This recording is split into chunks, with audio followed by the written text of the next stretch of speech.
sia andata così bene. La risposta cittadina è stata positiva. Abbiamo ricevuto offerte, colazioni e supporto dai locali in piazza Santa Caterina che ci hanno permesso di portare avanti le attività artistiche e culturali che avevamo organizzato. Ma vogliamo ribadire una cosa molto importante. Questo è solo l'inizio della nostra mobilitazione. In questi giorni abbiamo dimostrato che possiamo fare le cose in grande e che anche i cittadini e le cittadine sassaresi ci supportano e hanno a cuore la causa palestinese.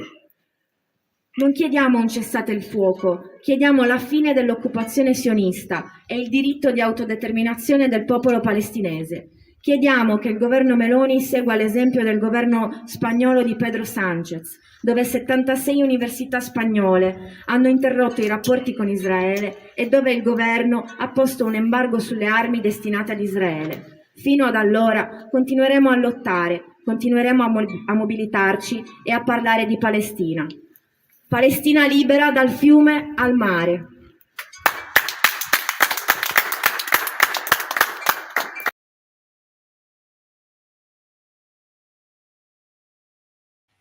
Bene, eccoci qui.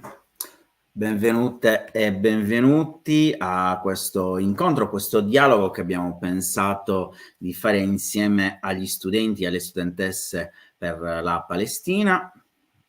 Ecco, con noi Emanuele, Roberta e Teresa, che hanno il microfono ancora disattivato.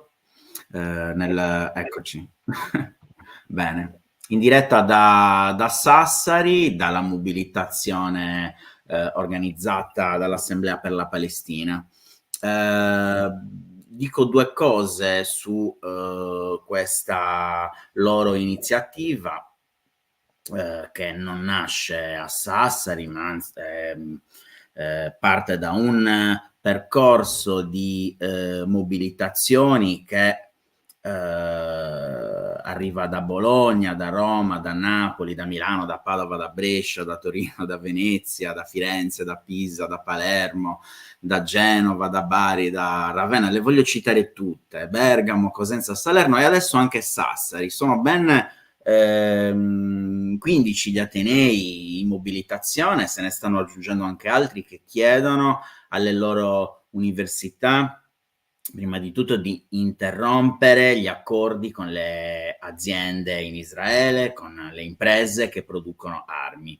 Chiedono ai loro atenei di denunciare l'aggressione militare israeliana e il genocidio in corso a Gaza.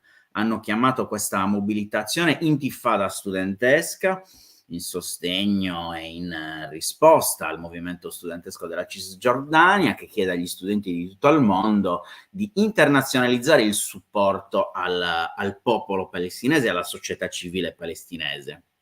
Non dimentichiamo che queste mobilitazioni hanno determinato una svolta dalla dimensione globale il mese scorso, con l'occupazione contro il genocidio a Gaza da parte degli studenti, delle studentesse, compresi i professori universitari del campus della Columbia University di New York, campus che è stato sgomberato con una violenza cieca dalla polizia, che è entrata violando lo spazio universitario.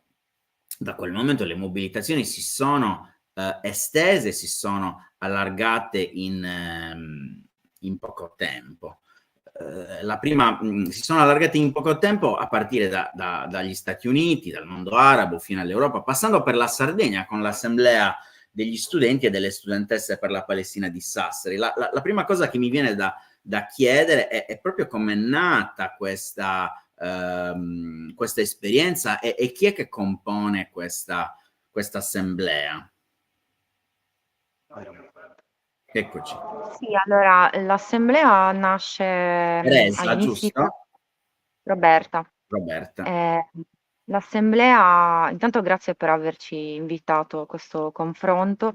L'assemblea nasce agli inizi di febbraio a seguito di un'assemblea cittadina aperta a tutti i cittadini e cittadine della città di Sassari, nonché alle associazioni che gravitano nel panorama urbano della città, E, dopo questa assemblea è nata un'assemblea studentesca composta appunto dagli studenti prevalentemente e dalle studentesse prevalentemente universitari della città di Sassari, e abbiamo iniziato a mobilitarci perché vedevamo che ci fosse un po' di calma piatta qui all'interno della città, mentre invece per esempio a Cagliari le mobilitazioni sono iniziate già a novembre, qui invece si è fatta più fatica in un certo senso a cominciare. Per cui, abbiamo cercato di, insomma, prendere la situazione in mano e, abbiamo cercato di coinvolgere quanti più studenti e studentesse possibili, ai nostri eventi. Abbiamo organizzato diversi incontri, diverse assemblee pubbliche all'interno del Dipartimento di Lingue dell'Università di Sassari e organizzato diverse manifestazioni cittadine in diverse occasioni. La prima è stata il 23 febbraio, anche in occasione dello sciopero generale proposto dal sindacato Sicobas, che era appunto uno sciopero generale che coinvolgeva ovviamente anche le scuole e che si sviluppava a livello nazionale. E da quel momento in poi diciamo che abbiamo iniziato a portare avanti una serie di azioni, tra cui la richiesta al nostro rettore di rescindere qualsiasi rapporto con la Leonardo SPA, che è un'azienda produttrice di armi che rifornisce direttamente l'esercito israeliano e che quindi è direttamente coinvolta nel genocidio che Israele sta perpetrando ai danni dei palestinesi in questo momento. Non so se continuare, purtroppo diciamo, le nostre istanze non sono state al momento accolte da parte del rettore del Senato accademico, quindi la nostra mobilitazione non si è fermata e anzi prosegue. Ovviamente al momento stiamo chiedendo anche come dicevamo nel comunicato in precedenza, stiamo chiedendo anche a tutti i cittadini e le cittadine di Sassari, nonché all'amministrazione comunale, alla futura amministrazione comunale, visto che a breve ci saranno le elezioni qui in città, di prendere una posizione netta e di ascoltarci e di appunto eh, prendere una posizione a favore della Palestina per chiedere ovviamente non solo lo stop al genocidio, ma anche condannare il genocidio stesso e quindi chi lo sta portando avanti, ecco.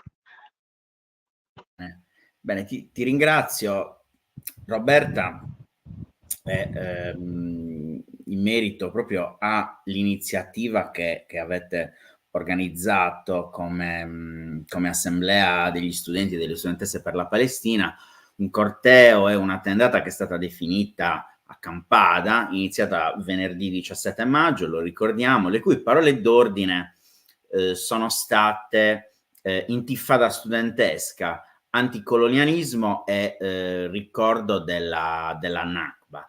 Partiamo da qui, partiamo dal valore, dal significato, dalla ragione, dal senso che come assemblea, come studenti date a queste parole. Chi vuole rispondere? Beh, diciamo che si parte un po' da quello che è il senso della ricorrenza, appunto più vicina alla ricorrenza della Nakba.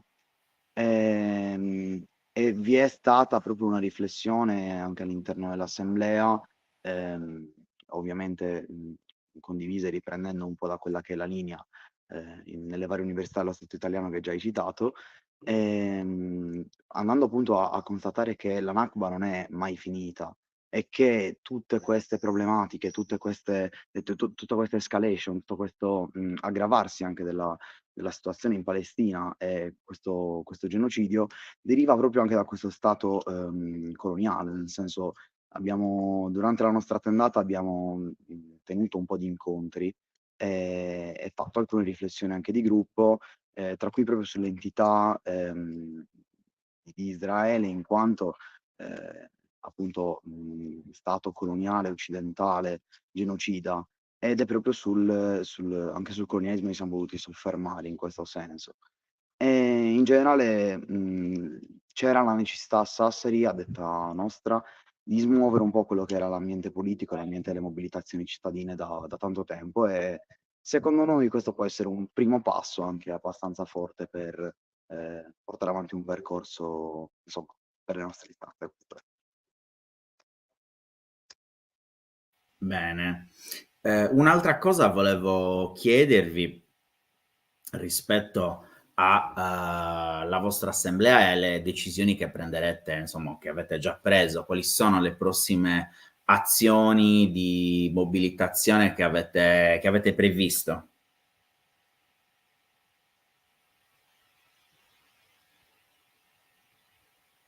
Mm.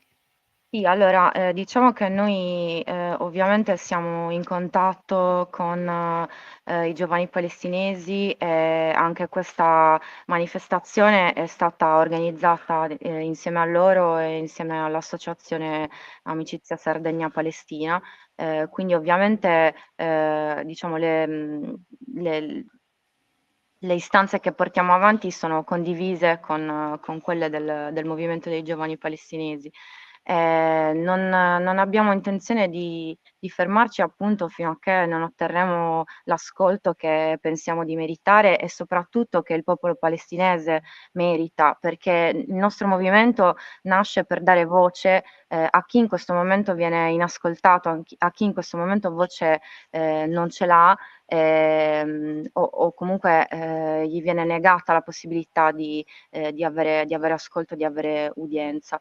E quindi in questo senso le azioni che porteremo avanti successivamente nei prossimi periodi verteranno su questo, per cui non so se possiamo già dire qualcosa rispetto.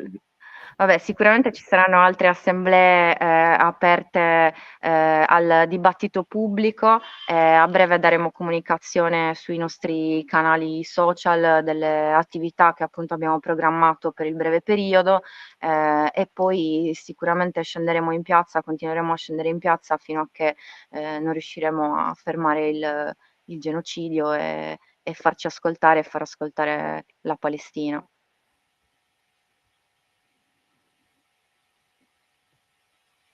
Ah, bene, un'altra cosa volevo chiedervi perché ehm, a differenza di altre mobilitazioni universitarie per la Palestina, universitarie e non solo, perché comunque a queste mobilitazioni partecipano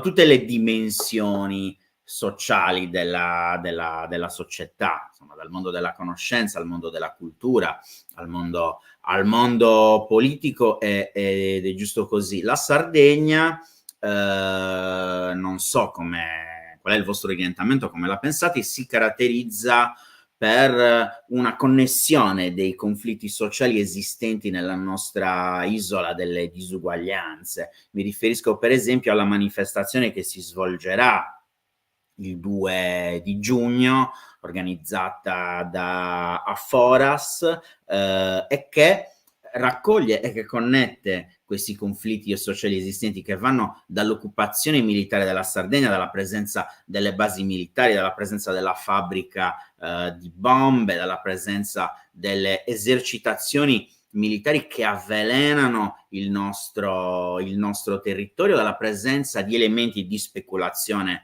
energetica abbastanza impattanti ed evidenti, fino ad arrivare al diritto negato alla salute dei cittadini in un ambiente che è stato, come dicevo prima, avvelenato. E questo si connette con poi la mobilitazione per il sostegno al popolo palestinese e contro il genocidio di Gaza. Anche voi, come studentesse e come studenti per la Palestina di Sassari, pensate che ci sia una connessione tra questi conflitti sociali? Allora, senz'altro una connessione c'è, nel senso che si tratta di un fenomeno che parte dal colonialismo, arriva all'imperialismo e che di base un po' va a radicarsi in tutte le parti del mondo, soprattutto in quelle più conflittuali. Io e noi reputiamo che sia indubbio questo punto di vista. In ogni caso ci sono delle vertenze che sono delle vertenze davvero tanto a breve periodo e portare avanti un'azione di collegamento con la questione sarda è fondamentale, e bisogna saperlo fare, secondo noi, nel modo più giusto, nel modo più pertinente possibile, anche con quelle che sono le necessità attuali. Noi abbiamo, non mi starò a spingere, ecco, in discorsi sulle elezioni comunali che avverranno a breve, però abbiamo avuto dei contatti con l'università, abbiamo avuto dei conflitti, dei contrasti con l'università e muoversi in ambito universitario per portare insomma anche in superficie questi temi è fondamentale. La vertenza su Leonardo SpA per ora rimane il nostro punto, diciamo, a breve termine più forte, che più ci preme, però ovviamente in quello che è il contatto con la realtà sarda, la realtà che viviamo, è indubbio volere poter collegare tutte queste battaglie tenendo bene a mente quelle che sono le esigenze del movimento che si è creato a livello nazionale sardo, a livello nazionale, a livello dello Stato italiano, eccetera. Quindi riconoscere anche la continuità nella lotta con tutte le varie università che hai citato e vedere in primis questa vertenza localissima che è fondamentale. Noi qui in Sardegna abbiamo le basi di quello che è il genocidio che avviene in Palestina e dobbiamo innanzitutto essere consapevoli di questo, ma anche fare tutto quello che è il nostro potere per fermare, ecco, questo è. Ti ringrazio Emanuele. Non so se volete aggiungere altri elementi a questo nostro dialogo, altrimenti possiamo avviarci alle conclusioni. Mi interessava proprio capire le cose che mi avete ben descritto. Mi fa piacere che esista una realtà come la vostra, così vivace, così eterogenea, che non comprende solamente studenti e studentesse sassaresi, ma comprende anche studenti e studentesse sassaresi e palestinesi. Ci sono anche palestinesi nella vostra mobilitazione. Mi piace molto questa connessione di identità e di persone che provengono da differenti esperienze etniche, culturali e politiche che lottano per lo stesso obiettivo. Vi ringrazio per l'opportunità di questo dialogo. Allora, ricordo a chi ci sta seguendo che questo dialogo è in diretta sulla pagina Facebook del Manifesto Sardo, sulla pagina YouTube e su Twitch. Si può tranquillamente riascoltare in qualsiasi momento, nel momento in cui ora la concludiamo. Vi ringrazio e in bocca al lupo per tutte le vostre prossime iniziative. Grazie a voi e vi aspettiamo eventualmente alle prossime manifestazioni o assemblee che organizzeremo, anche perché, come dicevamo prima, abbiamo bisogno del sostegno delle persone della comunità, ecco, non solo delle entità che ne fanno parte. Quindi sì, è importante questo. Grazie. Ci saremo, grazie a voi, buon lavoro. Buon lavoro, buona giornata.